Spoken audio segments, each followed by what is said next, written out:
Кең байтақ қазақ даласы. Осынау дархан далада талай алып тұлғалар дүниеге келген. Солардың бірі бүкіл әлемді таңғалдырған, қазақ халқының даңқын асырған Қажымұқан Мұңайтпасов. Қажымұқан еңбекқор, дәулеті орташа отбасында өсіп жетілді. Ата-анасы оған адал еңбек етуді, сабыр мен төзімді болуды үйретті. Бала Қажымұқан жастайынан-ақ өзгелерден ірі, қайратты болып өсті. Оның бойындағы ерекше күш ерте байқалды. Қатарластары көтере алмайтын ауырды Қажымұқан қиналмай-ақ игеретін. Үлкендер бұл баланың болашағынан үміт күтті. Қажымұқан еңбектен қашпады. Мал бағып, дала жұмысында шыңдалып, тәнінде, мінезінде қатайтты. Ол күштің тек табиғат сыйы емес, еңбекпен келетінін түсінді. Ауыл арасындағы күрестер жас Қажымұқанның жүрегіне от жақты.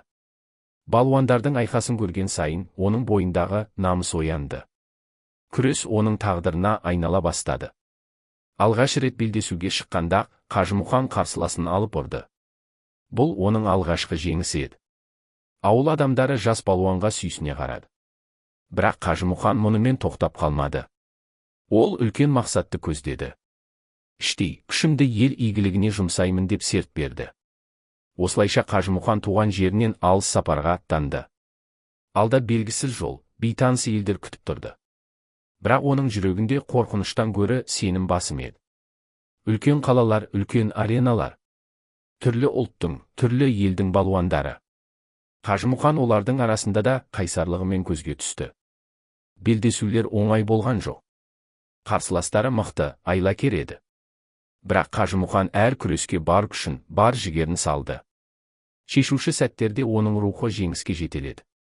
Қажымұқан қарсыласын көтеріп, алып жерге салады. Бұл, тек тәннің емес, рухтың жеңісі еді. Жеңістер бірінен соң бірі келді.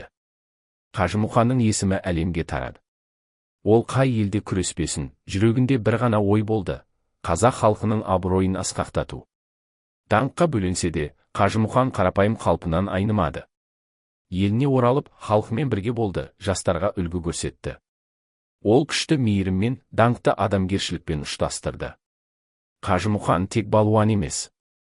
Ол, халық рухының символы. Оның өмірі бізге бір шындықты ұғындырады. Нағыз күш, білекте емес, жүректе.